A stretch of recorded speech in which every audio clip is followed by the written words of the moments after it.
2 times a day, you are at a big disadvantage when you trade.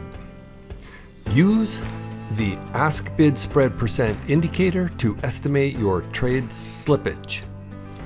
How the Ask Bid Spread Percent indicator can save you money. Hi, this is Bill Brower for Inside Edge Systems. I consistently see traders trading stocks without knowing the risks of slippage. Slippage includes the difference between where you think you should be filled and where you actually are filled.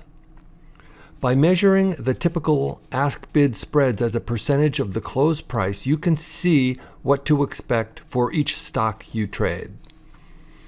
I collected data on the spread percent for all stocks in the S&P 500 for the day session on Tuesday, January 18th, 2022. I did not track the pre-market or post-market data, which typically has horrific spreads. I wanted to see if the first and last 5 minutes of trading showed wider spreads than the rest of the day. I computed both the average spread percent and the maximum worst spread percent in each of 3 time periods for each symbol, namely the first 5 minutes of trading, the middle of the day, and the last 5 minutes of trading.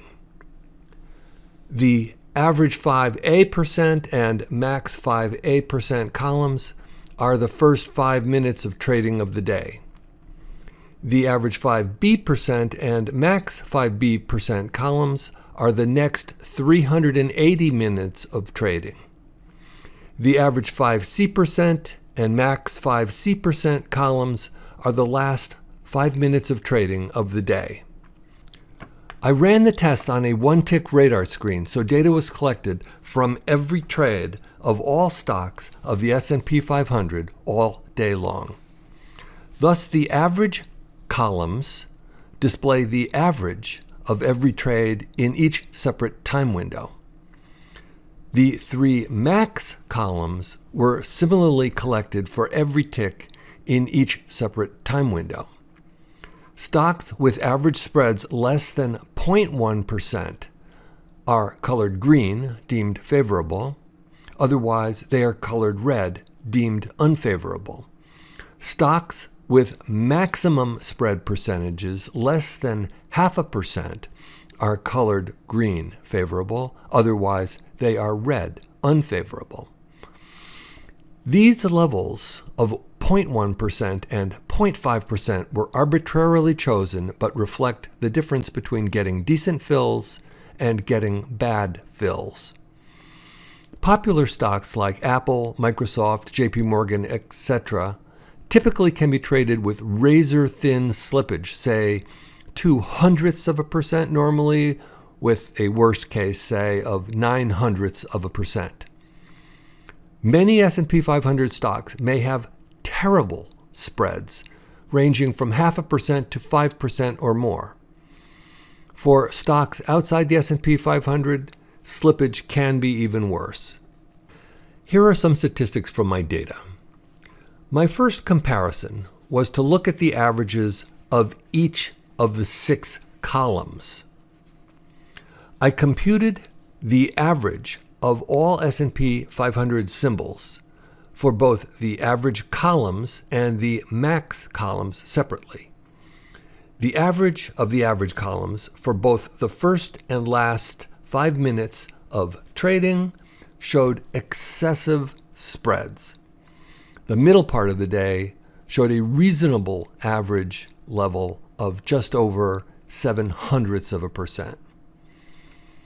The average of the max showed extreme spreads for the last 5 minutes of trading at 1.7% and acceptable slippage for the first 5 minutes and middle of the daytime periods.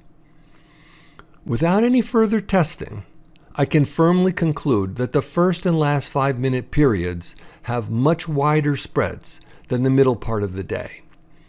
That said, I wanted to see if actively traded stocks, high volume, had tighter spreads than thinly traded stocks.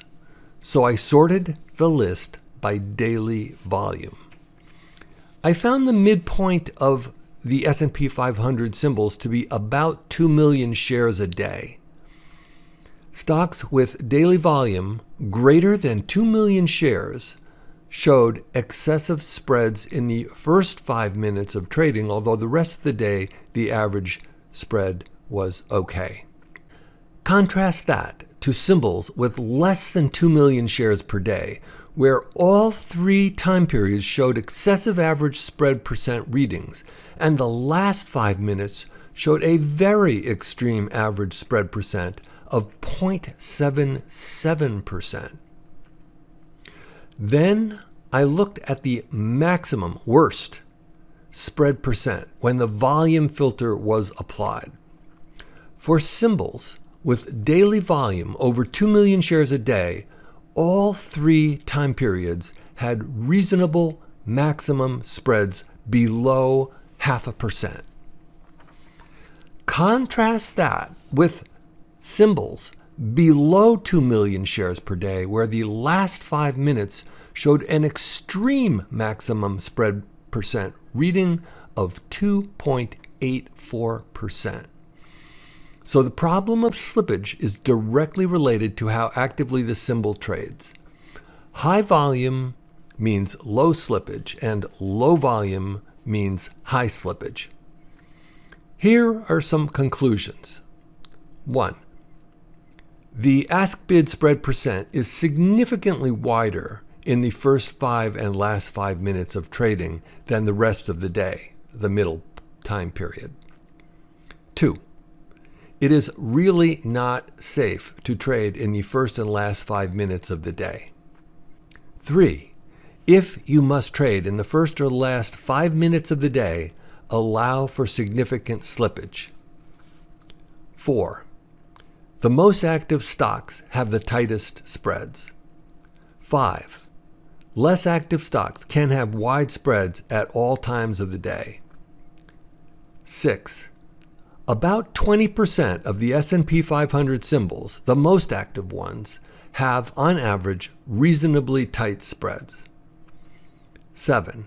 About 70% of all S&P 500 symbols have horribly wide, worst case spreads of over 0.5%. 8. Typically, the hard-to-borrow symbols, those designated with HB after the symbol, have the worst spreads. 9. You can estimate your expected slippage by monitoring the spread percent of stocks you trade. There are some caveats to my analysis. I did not perform the testing over a long period of time, so different days may show different results. Bear markets may look a lot different than the day I tested. I don't know how symbols outside the S&P 500 behave, but I am only guessing they are worse. My statistics are averages of averages, so individual symbols are likely to differ. I have not accounted for large trade volume, which presumably would be filled with increasingly worse slippage as it gets filled piecemeal. I have made no allowance for high-frequency trader impacts. If you would like to monitor the spread percent using the indicator I created for this video, contact me before March 1, 2022 at 1000mileman@mindspring.com, and I will send it to you free of charge. That is a wrap for tip 107.